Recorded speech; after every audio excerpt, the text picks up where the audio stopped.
Bonjour à toutes et à tous, on se retrouve pour présenter notre projet sur la commande d'une partie opérative virtuelle. Ce projet a été réalisé à la demande de Monsieur Jacques Lafont, il aura été encadré par Monsieur Julien Laurence et Monsieur Michel Jam, et il aura été réalisé par Arnaud Chambon et moi-même Raphaël Mas. On va donc maintenant présenter le contexte de notre projet.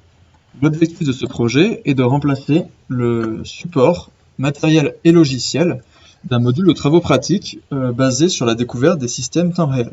Un système temps réel est une application qui doit réagir à des événements extérieurs tout en ayant des contraintes temporelles. Par exemple, une voiture autonome qui va détecter un obstacle sur son chemin devra s'arrêter suffisamment vite pour ne pas rentrer en collision avec cet obstacle.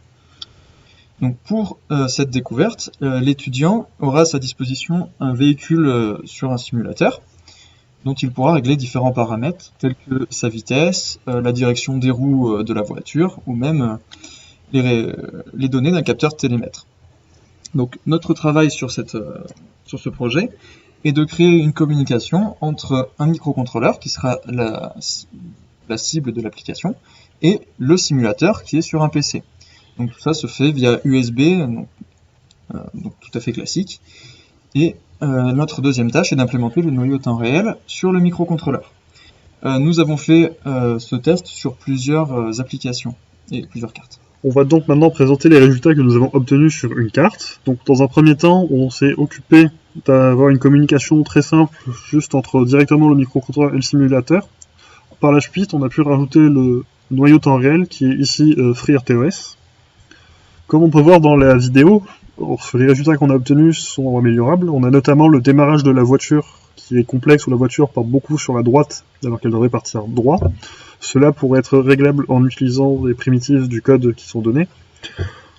De plus, il faudrait également qu'on puisse mieux régler la position de la voiture lors des tours de piste. En effet, il y a plusieurs pistes sur le simulateur qui vont par ordre croissant de difficulté, la verte étant la plus basse, qu'on voit ici.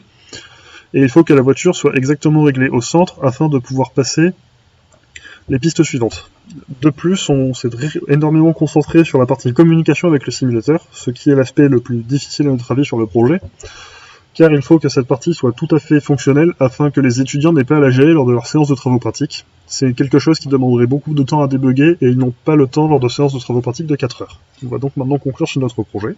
Donc les conclusions que nous avons pu en tirer, c'est que nous n'avons pas trouvé de support, notamment logiciel, pour remplacer le matériel précédent. En effet, il faudrait probablement attendre quelques années, au cas où qu'il y ait un changement dans le marché, pour pouvoir trouver un matériel qui serait plus adapté.